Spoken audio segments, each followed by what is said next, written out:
Nakapag-host ka na ba ng binyag, kasal, patay?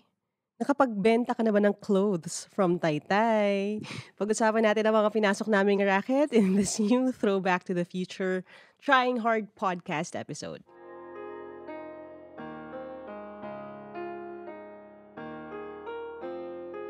Alright, welcome to a new episode of the Trying Hard with Laika podcast. And mukha namang nag-enjoy kayo dito sa segment, series na ito.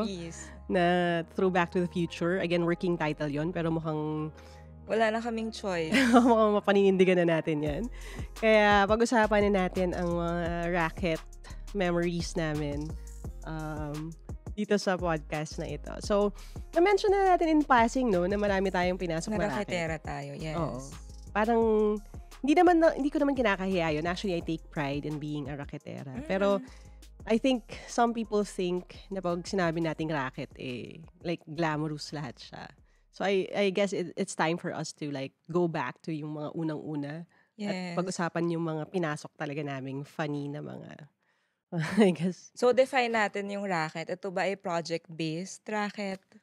Grabe, anong formal naman ng project-based racket? Paano ba dapat? Racket, basta anything na ginawa mo to earn money. Ganun na lang. Kasi kung sa nating project-based, Jobs parang... hindi, no? Well, ang jobs kasi hindi na siya, I think hindi na siya pasok na racket. So, yung sa'yo, yung parang, yung mga ginawa mong trabaho na bayad talaga, parang hindi na yung racket. Yung mga short-term, ganun siguro. Sige, game. Sige. Una ka na. Ikaw mauna? Nag-iisip pa ako. Sige na spot nga. niya ako na, pag-usapan natin yung mga racket. Okay. Pero kasi yun, minention ko naman na kanina yung pag-host ng binyag, kasal, patay. Hindi ako nagbibiro. Kung merong mga singers na kumanta na sa lahat ng mga yon, ako ay nakapag-host na sa lahat ng mga yon.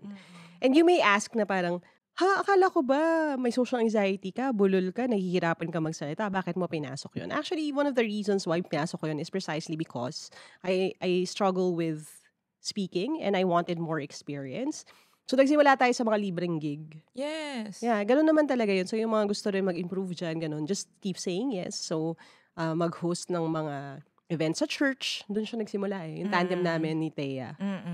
Na, by the way, uwi sa Pilipinas. So, baka i-guest ko rin siya sa podcast para mabooking ako talaga ng gusto. But, siya na lang i-guest mo dun sa youth camp.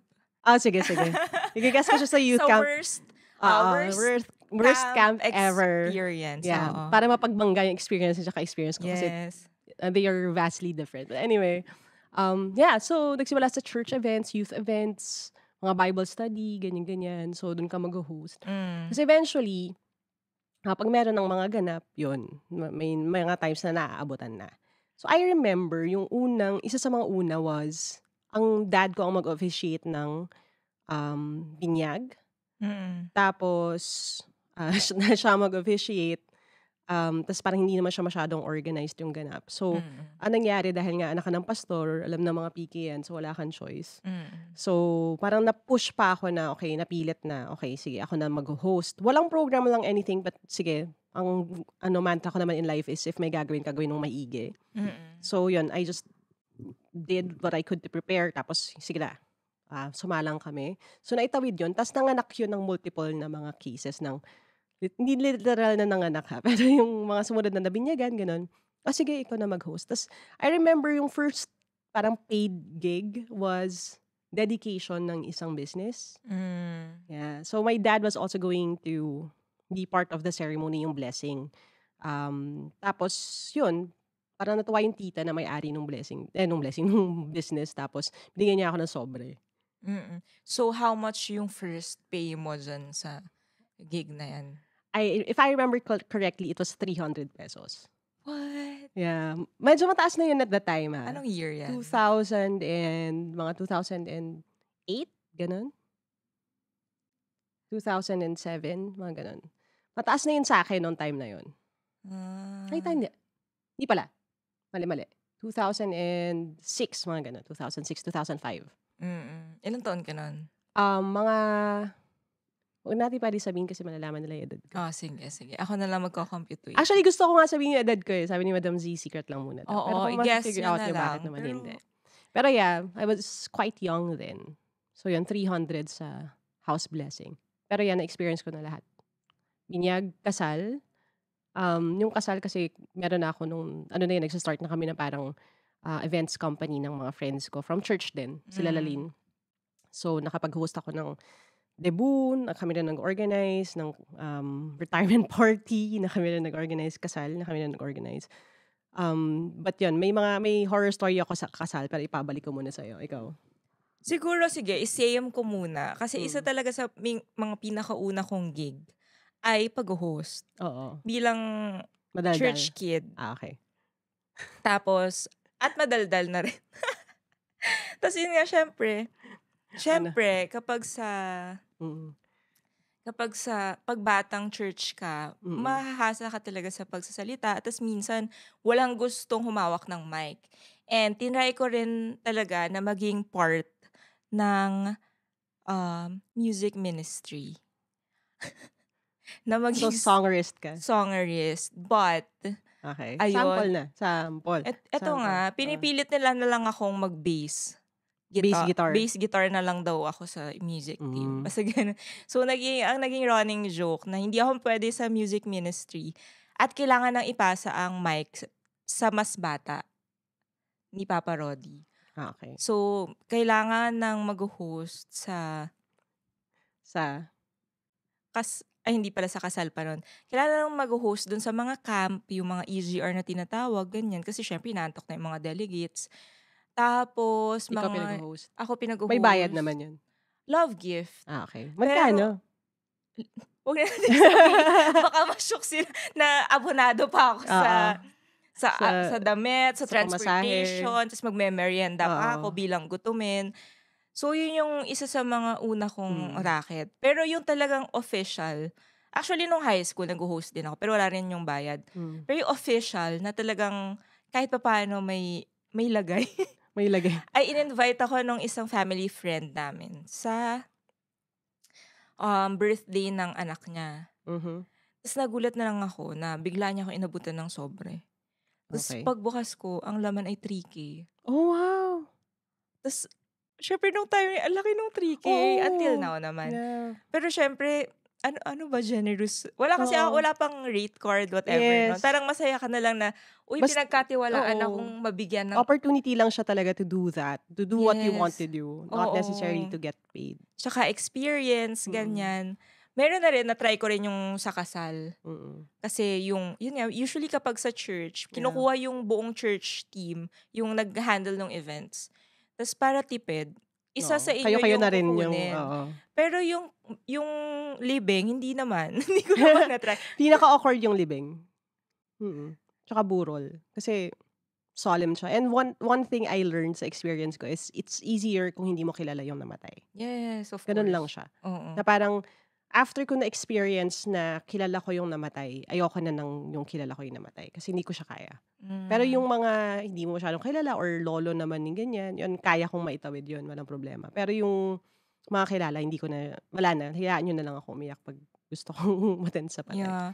Ang isa lang naalala ko na hindi ko, first official invite sa akin na mag-host somewhere na hindi ko kilala yung organizer ay nung mayroong event sa mall. Tapos naghahanap sila ng host. Tapos ako gusto ko talagang lumabas. Gusto ko ma-explore. Yeah. Na-book na ako na host. Wow. As in event. Tapos bigla na lang sinabi na, uy, kumakanta ka ba? Ay, wow.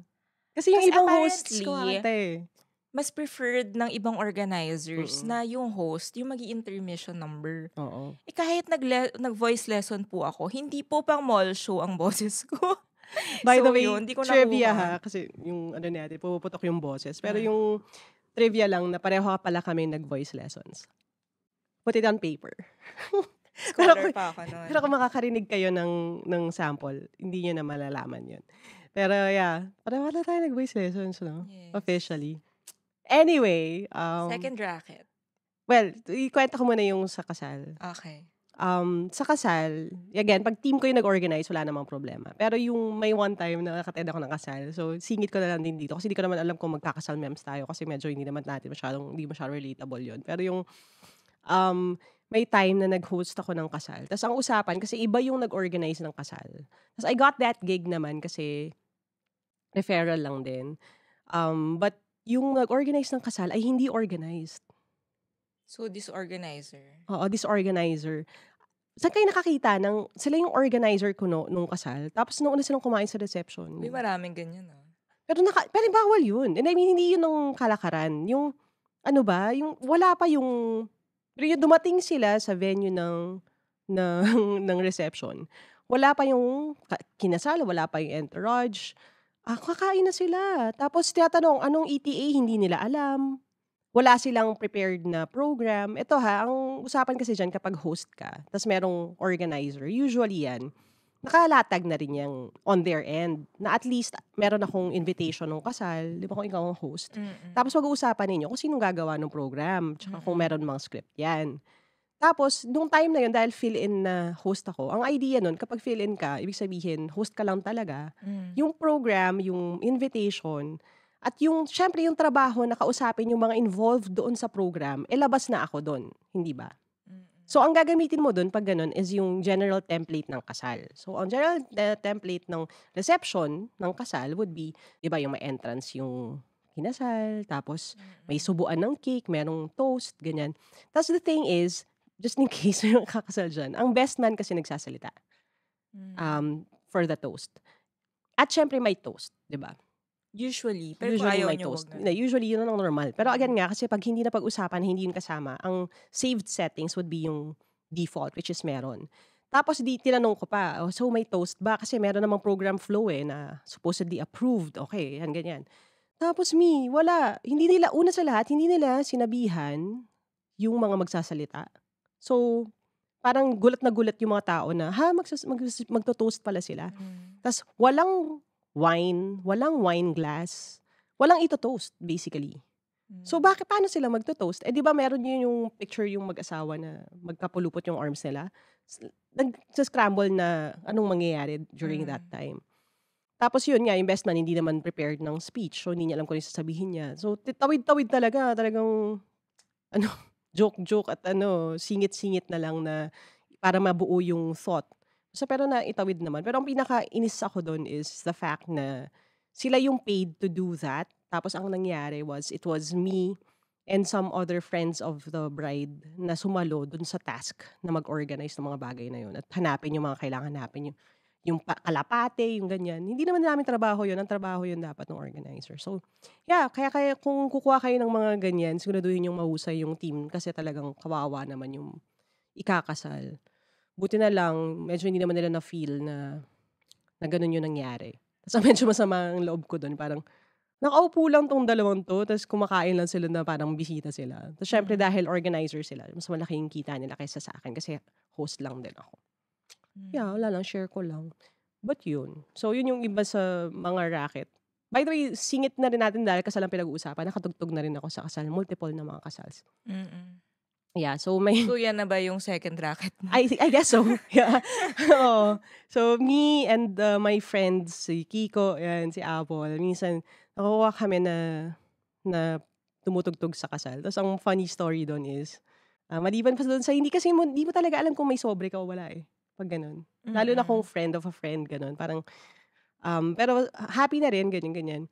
Sige, parang for experience. Ako kasi ang precaution is so nakakahon ako or naka-beatbox ako. Tapos, kung meron akong bongos, ganyan, or djembe, yun yung tinutugtog ko.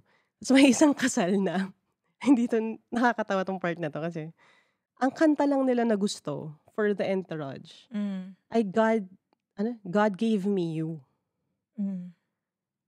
Tapos hindi nila kami na-inform na band na, ang entourage pala nila ay buong barangay.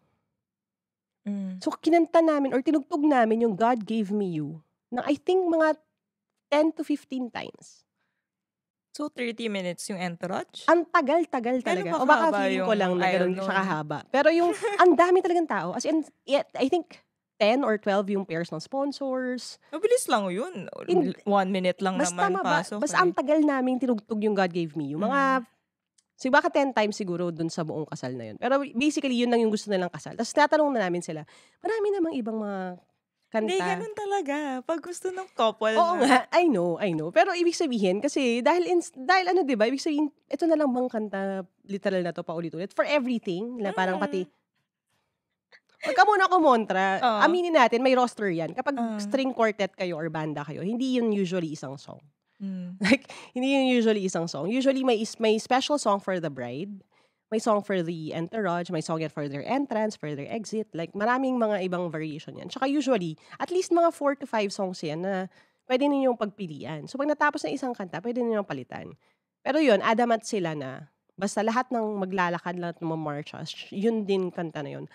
Ilang beses talaga namin tinugtog. Tapos nauubusan na ng ad-libs yung mga gitarista namin, yung pianista namin, dahil nga yun at yun yung kanta. Tapos yun. So, nagbanda rin ako sa kasal. Ikaw? Fun.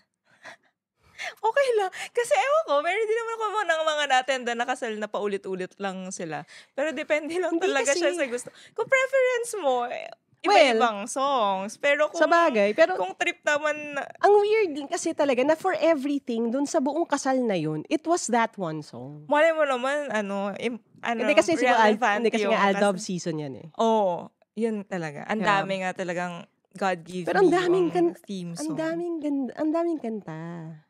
God Gave Me You ba yun? God Gave Me yun yung kanta. Kaya hindi rin ako nagulat na gusto lang nila yun. Tapos parang, di mas masaya yun. Isa lang yung tutugtugin. Ayoko nang ganun. Sorry. Pero yun nga, kasi yun ang maaga ko natutuhan nung nag-e-events pa ako at saka nag-host ako, ganyan-ganyan, na parang gusto ko talaga na parang well-constructed yung entire thing. Na parang gets ko naman na parang siguro, baka favorite song lang talaga nila. Pero sa akin kasi, dapat may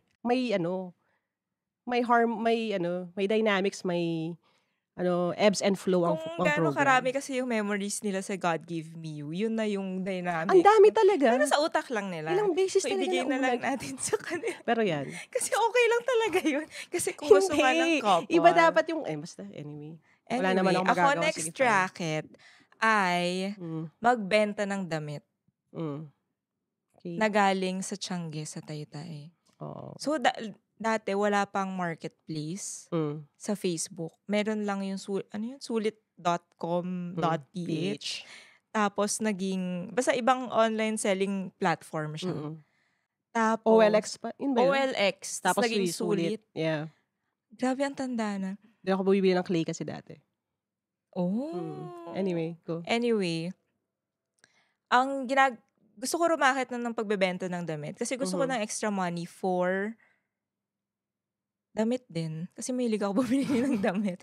Tapos taga-Taytay ako that time. So, ang ginagawa ko, bumibili ako sa Taytay. Minsan, noong una, nagsastart lang ako ng paunti-unti. For example, 500 yung budget ko. Tapos, yung feeling ko trendy na damit nung time na yun. Tapos, ipopost ko online. Dati pa nga, merong mga pre-selling... Ay, hindi pre-selling. Merong online selling groups. Tapos, dun ka allowed mag-post ng mga binibenta mo. Okay. So, yun yung isa ko pang racket na talagang nakaipon din ako kahit papano. And dun nang galing yung ibang allowance ko sa school. Kasi nasa nag-aaral school na ba ako nun? Oo, nag-aaral pa ako nun. Nung first stint ko sa college. Tapos bago pa lang yung Taytay Tiangge nun. Ngayon, sobrang kilala na kasi ng Taytay Tiangge. Tsaka ang dami mo na rin kalaban, I feel, kung ngayon ka Oo, kasi marami ng platforms. Yeah. Lazada, Shopee, TikTok Shop. Meron pang Facebook Marketplace. Tsaka parang dati, parang yung personality ng seller, hindi siya as important. More important yung parang branding, yung pangalan ng shop mo, maganda ba yung pictures nun, tapos yung description, mabilis ka ba sumagot. Pero ngayon kasi parang, di ba sa TikTok nga, yung pag may nagbebenta, di ba, parang importante pa rin talaga na magaling siya mag-flex nung model sis pa flex. Tapos yun, nagbibuild ng relationship. Yung part na yun, I feel ng sales, doon ako mahina. Kasi, hindi ako masyadong ma-personalityng tao. Tapos, hindi talaga ako magaling magtinda. Pero nagtinda din ako, di ba? Siyempre, wala na tayo magagawa. Pero ang ginawa ko before was, parang ikaw din, kasi wala masyadong capital. Ang nagsimula ako kasi dun sa shirt business. Kaya, for those of you na bumili ng mga merch ng Team Laika at saka ng Trying Hard, by the way, the shirts were stuff I designed. Kasi niracket ko rin yan before. So, ang ginagawa ko dati, kasi nga wala ka namang working capital, was magpapakontrata ako ng mga t-shirt. So, yung mga t-shirt design ng mga orgs, ng mga schools, mga kung ano-ano, ganyan. Ginagawa ko, ako yung magde-design, tapos meron akong, bibili ako sa Divisoria ng marami. So, alam niyo yung mga bag-bag na, tas mamamagay yung mga lady ko kasi allergic ako sa fiber. Pero, yeah, nalaban natin yun. Tapos, hahakot. Tapos, itatawid ko siya dito sa malaking tulay dito sa may Commonwealth, sa may Sadigan Bayan. Yung pinakamahabang crossing dyan. Kasi yung pinagpapaprintan ko ng screen, silk screen, doon siya nag-stay. So, galing ako ng Divisoria, bababa ako ng Sandigan, maglalakad ako ng mahabang tulay na yun. Tapos yun, iiwan ko sa kanya. Tapos pag tapos na i-print, kukunin ko, tapos ihahatid ko dun sa gumawa. Tapos parang through that, nakaipon ako ng some parang working capital na nag-start ako na mag-design ng sarili kong shirt designs na Christian themed, yes. Tapos, pinapa-order ko sa mga friends, ganyan, sa mga people. Tapos, ang hirap nun kasi nga hindi nga ako magaling magbenta. Ayokong nagtitinda. Tapos, isa pa, ayokong naniningil. So, natutuhan ko yun about myself na hindi ko pala ako pwede sa ganitong klaseng sales kasi hindi ako magaling maningil. Tapos hiyang-hiya ako pag may bumibili ng produkto ko. Which is weird kasi maganda naman. Tsaka sabi nila maganda naman. Tsaka gusto naman nila. Pero parang feeling ko, parang nahihiya ako. Tapos doon ko natutuhan na hindi pala ako pwede sa direct sales. So, tinap ko yung pagbebenta na ganun. Yeah. Ako tuwang-tuwa talaga ako pag sa sales. Kasi dami ko nang tinry ibenta eh. Meron pa nga nun yung OMF. Yung Christian. Yes. Tapos meron silang tawag nila doon. Big Book bundle sale. Yung OMF. Basta meron sila nakakot ng books. Once or twice a year. Yeah. Tapos, parang 2,000 plus ata yun. Tapos, pwede mong punuin yung isang bag. box. Or bag. Pag 700, ganyan. Tapos, mahilig talaga ako magbasa ng book. Pero, syempre, kapag bata ka, wala ka pa masyadong pambili. Wala ka pa masyadong pambili. Limited lang. So, ang ginagawa ko nun, merong mga, limited lang naman din kasi yung title na nandun. So, parang, para makuha ko ng libre yung books, kukuha ko ng ibang titles, tapos ibebenta ko rin siya. Para bumalik yung pera. Yes. Yeah. Tapos para mas makarami pa ako ng books na mabibili. Or, basta ganun lang. Kunwari, gusto ko ng damit. Pwede ako magbenta ng damit para dun sa damit. Parang ganun. Yeah. Like, I know, sobrang chill. Well, pero again, doon napapasok kasi yung, syempre kung ayaw mo manghingi ng pera or minsan wala kang kukuha ng pera, syempre didiskarte ka rin ng ganun. Ako naman, kasi hindi naman nagkulang yung parents ko to provide for my needs. Pero at a certain point in life, syempre may mga bagay kang gustong bilhin, gusto mo mag-upgrade ng cellphone, gusto mo bumili ng shoes or something like that. Kasi sa amin, hindi namin nakalakhan na humingi sa parents for that. So, yung clothing, yung mga shoes nga, ganyan, hindi namin hinihingi. So, dahil ganun, panload, ganun, ayoko nang hinihingi. So, ang ginagawa ko na lang, yun, lumarakit ako para dun sa mga things that I want to buy. Yeah, yun. And dun tayo pareho. Yung iba yung value sa amin ng hard work. Yes. Or kahit hindi sobrang hard na asin. Yeah. Yung katulad dati na magbibit-bit kami ng maraming damit kung saan. Tapos, makatipid ako ng onti sa tricycle or sa jeep. Lalakarin ko na lang. Wala pang Grab nun, guys. Yeah. Mukha bang di ko naabutan yung Grab? So, funny pa nun kasi nagbibuhat ako dati ng shirts. So, Sandigan Bayan kasi may tricycle terminal naman doon. Pero yung maghaharimunan pa ako kasi kung magkano yung bayad mo doon, mababawas pa doon sa iyong kita, di ba? So, ilalakad ko pa. Pero I remember distinctly, and these were times na estudyante pa ako, by the way. Estudyante ka pa rin, time na yun. No? So, again, yung mga students na nakikinig dyan, yun yung mga ginagawa naming diskarte. Sabi ko nga dun sa talk ko kanina, parang mas madali na ngayon kasi parang may mga online gigs na, no? Yes. Basta may device ka. Yeah. Pero nga, dati hindi ganun. By the way, singit ko lang din, in-extra ko rin pala yung mga poster making. Business cards, mga ganyan. So, video graphic editing. design, video editing. Yeah, video editing for events. I think kailangan ito ng part 2. Kahit noon, as a student, yun yung mga niraket namin. Para, again, makagaan-gaan naman sa buhay ng ibang tao. Hindi na kami maging pabigat, ganun. Yun yung mga ginawa. Kaya niya rin gawin. Na di ka maging pabigat. Na hindi rin naman, Simpleng pang-load. tayo maging pabigat. So, Yeah, nakakatuwa rin balikan. Pero I remember nung bubuhat ako ng mabibigat na plastic na yun, I remember telling myself, tandaan mo tong moment na 'to. Yes. Kasi yun talagang sinasabi ko sa sarili ko, tandaan mo 'to. Yung 'pag yung sumasakay ka sa jeep sa Divisoria tapos may akap-akap mo yung plastic na bunong-buno ng t-shirt tapos Kasi nakakahiya. pupunuin din yung jeep. Oo, tapos nakakahiya minsan, 'di ba? Yung kasi syempre, Upong ano ba singko yan? lang. Ang sikip-sikip kasi may mga gamit ka, gano'n. Umabot sa time na yung parang puwede ko nang bayaran yung katabi, gano'n. Yun, tuwang-tuwa na ako do'n. Pero nung nagsisimula hindi talaga gano'n. Kaya masaya rin ako na kahit na hindi kailangan, nagawa ko siya kasi pinatibay niya ako for the things na eventually I would need to do in the future. Tapos natulungan din ako malaman kung ano yung mga strengths ko tsaka yung mga ayaw kong gawin, which is sales. Yun. And yeah, dahil dun sa mga racket niya, natutunan niya paano yung magpapa-ship ng books. Yeah. Paano yung logistics nun. Mag-layout din, di ba? Hindi na natin na-outsource yung marami sa mga ginagawa. Graphic design, video editing na again, I've learned dun sa process and now, ginagamit pa rin. Yeah.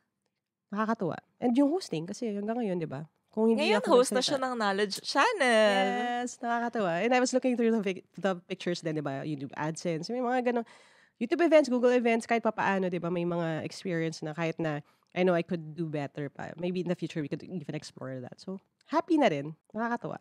Isipin. Kaya yung mga gustong rumakit dyan, go lang at full support naman kami sa inyo. And I guess that's it. If you want more conversations like this, mga memories lang, the things that we learned from our future, throwing back to the future, no? Yung mga lessons from the past. Yeah, let us know sa comments. Thank you sa lahat na nagpa-participate, nag-share ng podcast, sa mga nagpa-follow sa atin. I think we just hit 100K, tama ba? Yes, followers on Spotify. So maraming salamat sa inyo lahat. Thank you.